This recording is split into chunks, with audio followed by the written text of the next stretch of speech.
नमस्कार, मैं हूं आरजू अंसारी और आप देख रहे हैं राष्ट्रीय जगत विजन न्यूज। पाकिस्तान के army chief general Asim Munir एक बार फिर अमेरिका के दौरे पर हैं।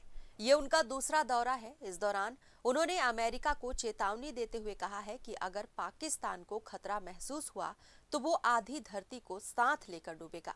इस बयान को परमाणु हमले की अप्रत्यक्ष धमकी के तौर पर देखा जा रहा है। मुनीर ने कश्मीर को लेकर भी तीखा बयान दिया और इसे पाकिस्तान की गले की नस बताया। इससे पहले अप्रैल में भी उन्होंने ऐसा ही बयान दिया था। अमेरिका में उन्होंने ज्वाइंट चीफ ऑफ स्टाफ के प्रेसिडेंट जनरल डैन केन समेत अमेरिकी सेना के कई शीर्ष अधिकारियों से मुलाकात की। 20 मई 2025 को मुनीर को पाकिस्तान की सेना में फील्ड मार्शल की उपाधि दी गई।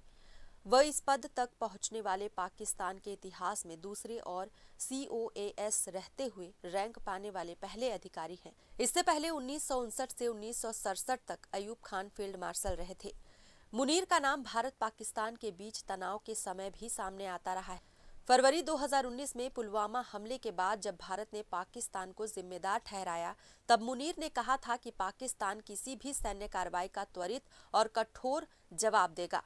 इसी साल अप्रैल में हुए पहलगाम हमले के बाद भी भारत पाकिस्तान के बीच तनाव बढ़ा था। इसके तुरंत बाद पाकिस्तान की कैबिनेट ने मुनीर को फील्ड मार्शल बनाने का प्रस्ताव पास किया था।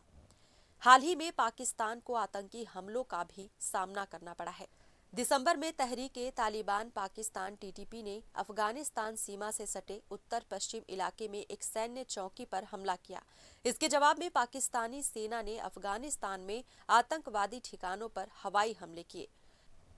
मुनीर की आक्रामक रणनीति और परमाणु नीति को लेकर दिए गए बयानों ने एक बार फिर दक्षिण एशिया में सुरक्षा को लेकर वैश्विक चिंता बढ़ा दी है। फिलहाल इस खबर में बस इतना ही। देश प्रदेश की खबरों से अपडेटेड रहने के लिए हमारे चैनल को सब्सक्राइब करें और नए खबरों के नोटिफिकेशन के लिए बेल आइकन जरूर दबाएं। नमस्कार।